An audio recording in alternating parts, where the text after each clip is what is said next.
In the 2010 census, the population of Chinese Americans in the United States amounted to nearly 3.8 million people. The origin of these groups date back 230 years, when the early Chinese immigrants left an ancient civilization with more than 5,000 years of history to travel to a new country that was established by pioneers pursuing freedom and equality.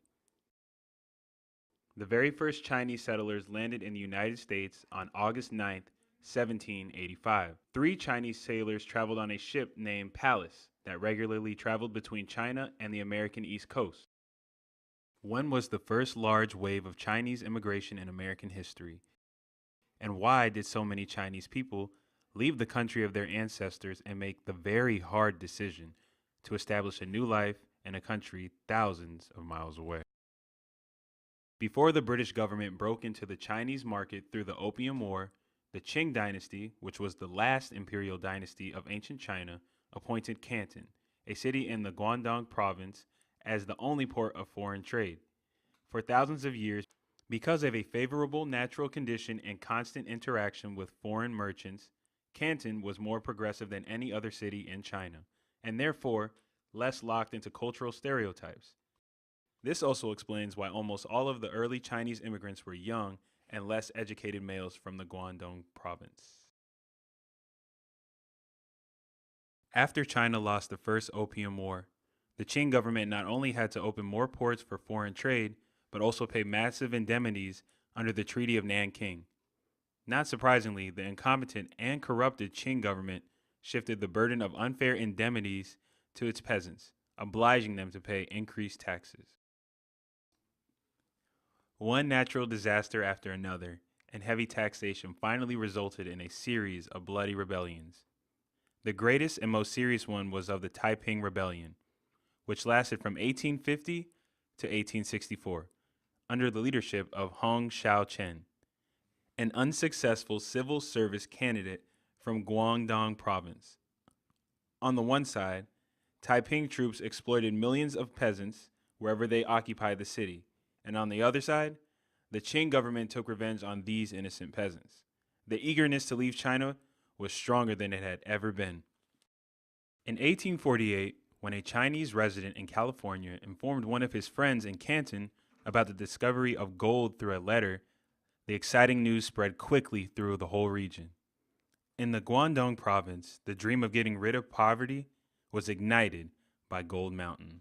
Men started to borrow money from their relatives and sell off livestock to raise money for passage to the United States.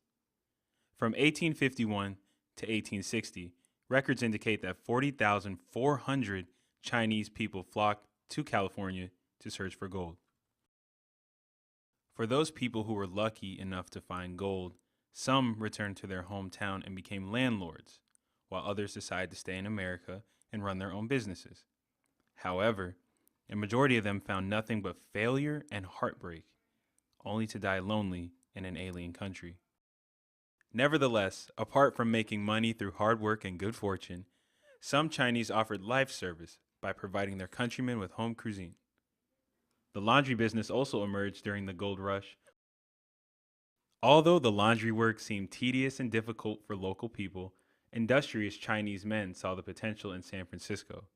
In 1880, 2/3 of laundromats were established by the Chinese. The second wave of Chinese immigrants came with the building of the Transcontinental Railroad. Restricted by geography, people living in the West had to wait months for food and mail.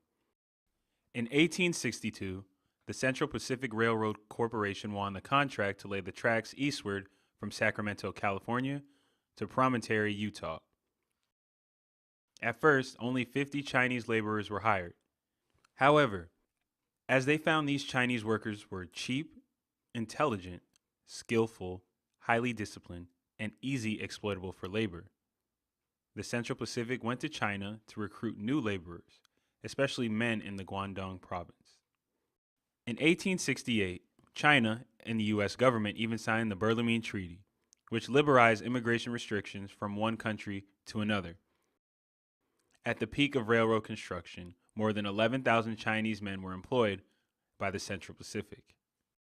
The completion of the Transcontinental Railroad made it profitable to transport fresh provisions and convert the swamps of California into fertile farmland.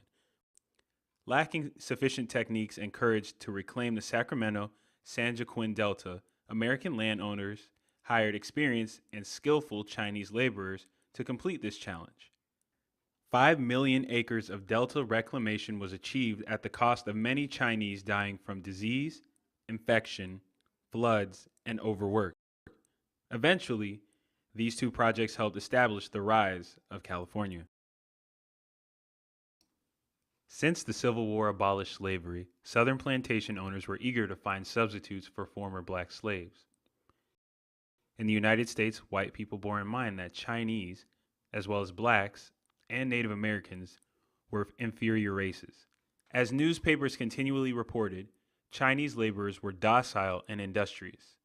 And those Southerners who were accustomed to regarding their relationship with employees as master and slave unilaterally started to import Chinese laborers from San Francisco, Cuba, and other coastal port cities in South China.